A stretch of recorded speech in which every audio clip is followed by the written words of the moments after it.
Assalamualaikum warahmatullahi wabarakatuh. 4. Alasan Bilal bin Rabah dipilih menjadi muadzin pertama. Bilal bin Rabah adalah seorang budak berkulit hitam yang berasal dari Habasyah, Ethiopia. Majikannya Umayyah bin Khalaf adalah salah satu elit musyrik Mekah yang sangat menentang Rasulullah dan dakwah Islam. Bilal mulai tertarik dengan Islam ketika sering mendengar Umayyah bin Khalaf dan teman-temannya membicarakan Rasulullah dan Islam. Singkat cerita, akhirnya Bilal menemui Rasulullah dan menyatakan diri masuk Islam. Umayyah bin Khalaf yang mengetahui budaknya masuk Islam marah besar.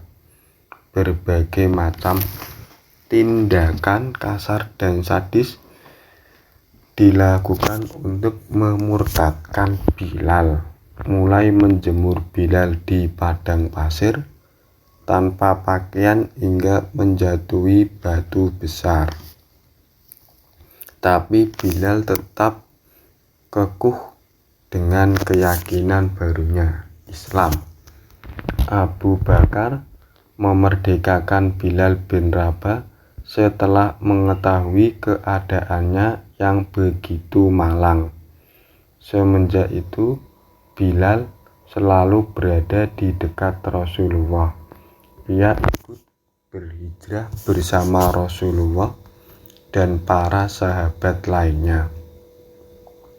Tempat tinggal Bilal pun tidak jauh dengan rumah Rasulullah ketika di Madinah. Bilal menjadi ahlu sufah dan tinggal di emperan Masjid Nabawi bersama para sahabat lainnya. Sementara Rasulullah tinggal di sebuah bilik yang masih menyambung dengan Masjid Nabawi. Di dalam Islam, semua manusia itu memiliki derajat yang sama. Hanya ketakwaanlah yang membuat mereka mulia di sisi Allah, bukan warna kulit, suku, atau rasnya. Hal itulah yang dialami Bilal. Meskipun ia berkulit hitam, berambut keriting, dan berlatar belakang Buddha, namun Bilal lah yang dipilih Rasulullah untuk mengemban tugas yang mulia, yaitu menjadi muadzin pertama. Tentu saja ada omongan miring terkait hal ini, terutama saat Bilal mengumandangkan azan di atas Ka'bah ketika peristiwa Fathu Makkah. Kata mereka, apakah pantas budak hitam azan di atas Ka'bah? Lantas apa yang menyebabkan Bilal dipilih untuk menjadi muadzin pertama? Merujuk buku Asy-Syufah ya Mansur 2015, setidaknya ada 4 alasan mengapa Bilal diangkat menjadi penyeru umat Islam untuk sholat untuk yang pertama kalinya. Pertama, Bilal memiliki suara yang lantang dan merdu. Mungkin ini menjadi faktor pertama mengapa Rasulullah memberikan tugas kepada Bilal untuk menjadi muadzin pertama dalam Islam. Dikisahkan bahwa siapapun yang akan bergetar hatinya manakala mendengar Bilal bin Rabah mengumandangkan adzan atau membaca Al-Quran. Kedua, Bilal sangat menghayati kalimat-kalimat adzan. Ketika Bilal masih menjadi budak, Umayyah bin Khalaf. Dia disiksa dengan siksaan yang sangat keras agar keluar dari Islam, mulai diseret dan dijemur di padang pasir dengan tanpa pakaian hingga dijatuhi batu besar tepat di atas dadanya. Bilal bergeming. Dia bahkan terus mengucapkan ahad, ahad, ahad ketika disiksa. Pengangkatan Bilal sebagai muadzin pertama merupakan penghargaan kepadanya. Mengapa? Karena apa yang diucapkan Bilal ketika disiksa ahad, ahad, ahad memiliki unsur persamaan dengan kalimat-kalimat adzan, yaitu tauhid atau mengesahkan Allah. Ketika Bilal memiliki kedisiplinan yang tinggi, adzan dikumandangkan 5 kali dalam sehari semalam. Waktunya pun sudah ditetapkan atau menjelang dilaksanakannya sholat fardu. Untuk itu diperlukan orang yang memiliki kedisiplinan yang tinggi untuk mengemban tugas sebagai muadzin. Dan Bilal bin Rabah adalah orang yang memiliki kedisiplinan yang tinggi itu. 4. Bilal memiliki keberanian untuk mengumandangkan adzan pada masa-masa awal dakwah Islam. Maka diperlukan keberanian yang tinggi. Maklum saja prinsip tauhid yang ada dalam kalimat adzan tentu saja bertentangan dengan kondisi masyarakat pada saat itu, di mana kemusyrikan dan penolakan terhadap Islam masih kencang. Bilal sudah terbukti memiliki keberanian yang tinggi, disiksa sekeras apapun saat menjadi budak. Dia tetap memegang teguh keyakinannya, yaitu Islam. Bilal terus mengumandangkan adzan, namun saat Rasulullah wafat, dia tidak bersedia lagi menjadi muadzin. Alasannya, Bilal air matanya pasti akan bercucuran manakala sampai pada kalimat asyhadu anna Muhammadar Rasulullah, sehingga membuatnya tidak kuasa melanjutkan adzan. Bilal mengaku kenangan lamanya bersama Rasulullah akan muncul ketika sampai pada kalimat itu. Khalifah Abu Bakar mencoba merayu Bilal untuk adzan lagi, namun usahanya tidak berhasil. Bilal bersedia untuk mengumandangkan adzan lagi ketika Khalifah Umar bin Khattab tiba di Yerusalem atas permintaan umat Islam. Khalifah Umar meminta Bilal untuk adzan sekali lagi saja. Bilal akhirnya naik mimbar dan adzan. Semua yang hadir menangis tersedu-sedan mendengar adzan Bilal lagi, termasuk Khalifah Umar, dan itu menjadi adzan terakhir Bilal oleh Ahmad Mukhlison Rahmat dari NU Online. Wasiat Rasulullah kepada Mu'adz bin Jabal dibaca setelah sholat. Biasanya seseorang akan memberikan hadiah spesial kepada orang yang dicintainya. Begitu juga Rasulullah Shallallahu Alaihi Wasallam yang sangat mencintai orang-orang soleh, terlebih mereka mempunyai andil besar dalam berdakwah. Sahabat Mu'adz, misalnya pemuda ganteng tanpa jenggot yang sudah masuk Islam di usianya ke-18 tahun, ini merupakan satu dari 4 orang sahabat Ansor yang mengumpulkan tulisan Al-Quran pada masa Nabi Muhammad SAW bersama Burda, Ubay, Abu Ayyub, dan Abu Ad-Darba. Dalam satu riwayat dikatakan Rasulullah menyuruh para sahabat untuk belajar Al-Quran kepada 4 sahabat. Satu diantaranya adalah Mu'adz bin Jabal. Lihat Sahih Bukhari hadis nomor 4615.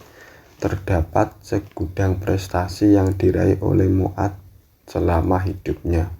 Ia termasuk orang yang mengikuti Bai'atul Aqobah kedua, perjanjian bersama Rasulullah, penghafal Al-Quran, dan satu dari 6 orang yang sudah mempunyai wewenang berfatwa pada zaman Nabi selain Umar, Utsman, Ali dari sahabat Muhajirin, dan Ubay ibnu Ka'ab serta Zaid dari sahabat Ansor. Cinta Rasulullah kepada sahabat Mu'adz diantaranya diakui oleh Mu'adz sendiri dalam hadis berikut, yang artinya dari Mu'adz bin Jabal radhiyallahu anhu, sesungguhnya Rasulullah Shallallahu alaihi wasallam mengambil tangannya lalu bersabda, "Hai Mu'adz, demi Allah sesungguhnya aku mencintaimu." Setelah mengatakan demikian, Rasulullah bersabda kembali, "Aku berpesan kepadamu, wahai Mu'adz, aku berpesan kepadamu, jangan sampai kamu meninggalkan setiap selesai melaksanakan sholat supaya membaca Allahumma a'inni ala dzikrika wa syukrika wa husni ibadatik, yang artinya, ya Allah, semoga Engkau memberi pertolongan kepada kami untuk bisa selalu ingat kepadamu, syukur kepadamu, dan beribadah dengan baik kepadamu."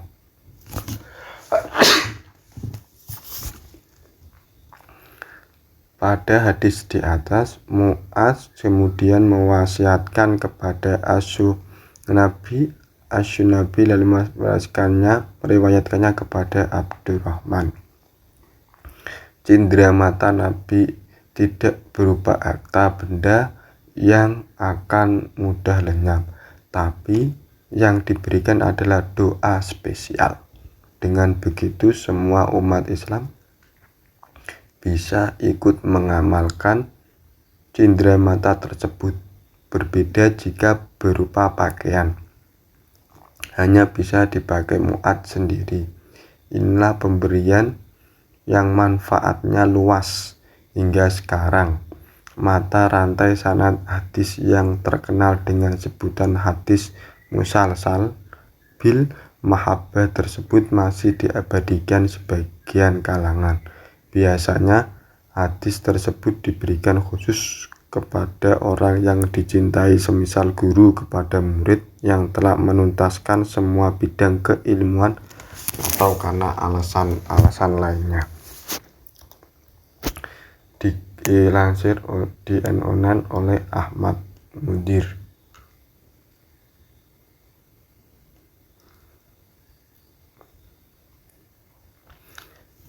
Zaid bin Harisah memilih tinggal bersama Rasulullah daripada orang tuanya. Pada saat usianya 8 tahun, Zaid bin Harisah diajak ibundanya Su'dah binti Sa'labah untuk mengunjungi kaumnya Bani Ma'in di suatu wilayah yang lumayan jauh. Satu riwayat menerangkan mereka dirampok di tengah jalan. Riwayat lainnya menyebutkan kalau mereka tiba di Bani Ma'in dengan selamat. Namun ketika mereka baru tiba di kampung kaumnya, Bani Al-Qain menyerang Bani Ma'in. Bani Al-Qain menjarah semua harta benda dan menawan anak-anak, termasuk Zaid bin Haris di kampung Bani Ma'in. Anak-anak tersebut kemudian dibawa ke pasar Ukas untuk dijual. Zaid sendiri dibeli oleh Hakim bin Hisham bin Khuwailid dengan harga 400 dirham. Kemudian Hakim bin Hisham memberikan Zaid bin Harithah kepada bibinya Sayyidah Khadijah sebagai hadiah. Riwayat lain, Sayyidah Khadijah sendirilah yang memberi Zaid di pasar Ukas. Singkat cerita, Sayyidah Khadijah menghadiahkan Zaid bin Harithah pada Nabi Muhammad sesaat setelah mereka menikah. Saat itu beliau belum diangkat menjadi nabi. Maka sejak saat itu Zaid menjadi pelayan dan tinggal bersama dengan Nabi Muhammad. Seiring dengan berjalannya waktu, Zaid bin Harithah menjadi salah satu sahabat Nabi yang paling istimewa. Bahkan nantinya Nabi Muhammad mengangkat Zaid bin Harithah menjadi anak angkatnya. Merujuk buku Bilik-Bilik Cinta Muhammad Nizar Abazah 2018, semula Zaid menangis karena teringat dengan bapak dan ibundanya. Tapi lama-lama Zaid menjadi nyaman bersama Nabi Muhammad. Perlakuan Nabi Muhammad yang lembut dan penuh kasih sayanglah yang membuat Zaid betah tinggal dengannya. Dia memiliki nasib yang beruntung karena bisa mengenal dan melayani Nabi Muhammad. Namun di sisi lain, orang tua Zaid dirundung kesedihan yang mendalam. Ibunda Zaid, Su'ad bin Sa'labah, terus-terusan menangis meratapi nasib anaknya yang hilang. Kesedihannya bertambah karena dirinya tidak tahu apakah Zaid masih hidup atau sudah mati. Begitupun dengan ayah Zaid, Harithah. Dia tidak pernah berhenti mencari anaknya ke seluruh penjuru kawasan. Dia juga bertanya kepada kafilah yang ditemunya. Saking sedihnya, Harithah menumpahkan perasaannya itu melalui bait syair. Oh hidupku, maksudnya putranya Zaid, aku rela mengorbankan nyawaku demi kami. Karena setiap orang pasti akan mati meskipun dia terbuai dengan angan-angan, kata Harithah dalam syairnya, dikutip buku Akhlak Rasul menurut Al-Bukhari dan Muslim. Orang tua Zaid terus bersedih hingga akhirnya ada kabar kalau anaknya masih hidup. Saat itu ada sekelompok orang dari kaum Zaid bin Harithah menunaikan haji di Makkah. Pada saat tawaf mereka berpapasan dengan Zaid. Keduanya berbincang-bincang dan menanyakan kabar masing-masing. Setelah kembali, rombongan itu langsung memberitahu Harithah dan Su'ad perihal keadaan dan tempat tinggal anaknya yang pernah hilang dulu. Harithah mengajak saudaranya Ka'ab untuk menemui Nabi Muhammad dan menjemput pulang Zaid. Mereka tidak lupa menyiapkan sejumlah uang untuk menebus anaknya. Sesampai di Mekah, mereka langsung menemui Nabi Muhammad. Mereka meminta izin agar anaknya dikembalikan. Tidak lupa mereka menyodorkan sejumlah uang di bawahnya sebagai tebusan untuk anak mereka.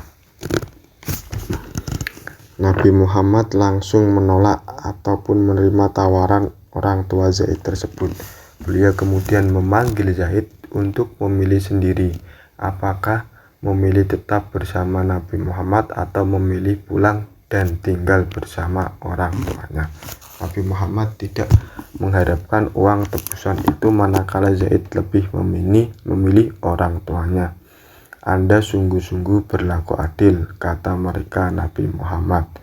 Zaid langsung ketika menangis melihat ayah dan pamannya.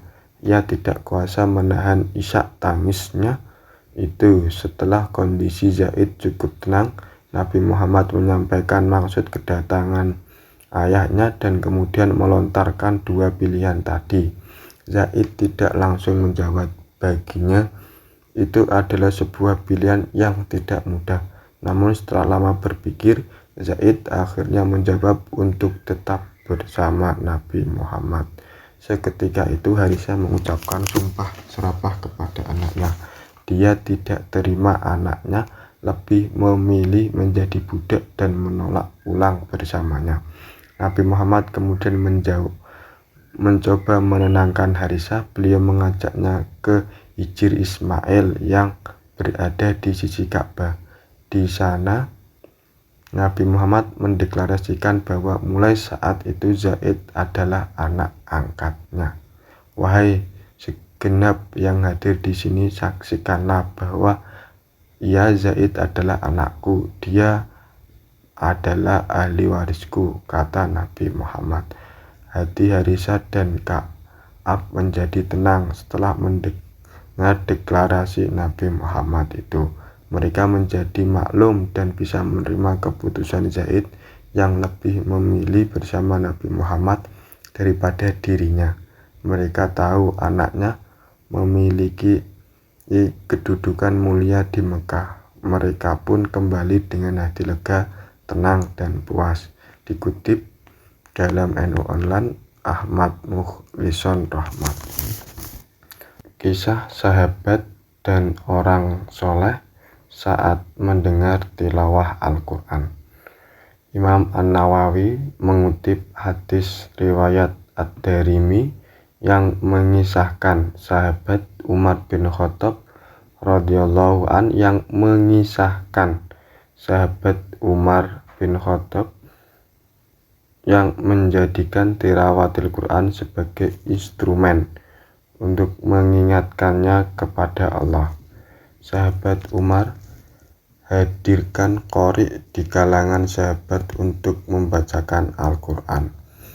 Pada suatu masa, sahabat Umar bin Khattab radhiyallahu an meminta sahabat Abu Musa al-Asy'ari radhiyallahu an yang dikenal sebagai pemilik suara Nabi Daud untuk membacakan Al-Quran. Imam An-Nawawi memasukkan kisah ini ke dalam karyanya At-Tibyan fi Adabi Hamalatil Quran. Imam An-Nawawi dalam kutipan dari Ad-Darimi menceritakan bagaimana sahabat Umar menjadikan pembacaan tilawah Al-Quran sebagai momentum yang cukup khidmat untuk mengingat Allah. Bahkan lebih dari sekedar khidmat dalam mendengar tilawah Al-Quran. Tidak sedikit orang-orang soleh mendahulu meninggal dunia karena khidmatnya saat mendengarkan tilawatil Quran. Dalam sebuah kitab An-Nawawi yang artinya Imam Ad-Darimi dan Imam hadis lain meriwayatkan dengan sanad dari sahabat Umar bin Khattab, Sayyidina Umar radhiyallahu an meminta sahabat Abu Musa al-Asy'ari yang bersuara merdu untuk membaca Al-Quran. Ingatkan kami pada Tuhan. Sahabat Abu Musa al-Asy'ari lalu membacakan Al-Quran di majelis Umar bin Khattab radhiyallahu an. Riwayat perihal pembacaan Al-Quran dan orang yang mendengar menyimaknya banyak sekali. Banyak juga orang-orang soleh meninggal dunia karena mendengar bacaan para qori yang diminta untuk membacakan Al-Quran untuk mereka. Wallahu a'lam. Menghadirkan qori dalam suatu forum untuk memperdengarkan tilawah Al-Quran bukan perkara mengada-ngada. Rasulullah sendiri memberikan keteladanan dalam soal ini. Imam An-Nawawi mengutip hadis Bukhari dan Muslim yang meriwayatkan bahwa Rasulullah Shallallahu Alaihi Wasallam meminta sahabat ahli Al-Quran Abdullah bin Mas'ud membacakan Al-Quran untuk Rasulullah Shallallahu Alaihi Wasallam sendiri. bacaan tilawah Al-Quran, sahabat Ibnu Mas'ud radhiyallahu an mengantarkan linangan air mata Rasulullah ketika sahabat Ibnu Mas'ud radhiyallahu an sampai pada surat An-Nisa ayat 41. Dalam hadis riwayat Bukhari dan Muslim diceritakan sebuah hadis sahih dari sahabat Ibnu Mas'ud radhiyallahu anhu menyebutkan Rasulullah berkata kepadaku, Ibnu Mas'ud, bacakanlah Al-Quran untukku. Aku menjawab, ya Rasulullah, mana bisa ku bacakan Al-Quran kepadamu, sedangkan Al-Quran diturunkan kepadamu. Aku suka mendengar bacaan Al-Quran dari orang lain. Jawab Nabi Muhammad Sallallahu Alaihi Wasallam. Aku pun mulai membacakannya surat An-Nisa. Tetapi ketika bacaanku sampai surat An-Nisa ayat 41, bagaimanakah keadaan manusia kelak pada hari kiamat jika kami mendatangkan seorang saksi Rasul dari setiap umat dan kami mendatangkan engkau Nabi Muhammad sebagai saksi atas mereka. Rasulullah Shallallahu Alaihi Wasallam menyela, cukup sampai sini. Aku pun menoleh kepadanya dan kusaksikan air mata menetes dari kedua mata Rasulullah. Hadis riwayat Bukhari dan Muslim dalam Imam An-Nawawi, halaman 97. Bacaan tilawah Al-Quran merupakan seni Islam, antara lain gabungan dari seni tarik suara dan keindahan nas Al-Quran yang memiliki daya gaib dan memberikan pengalaman spiritualitas bagi pendengarnya. Wallahu a'lam.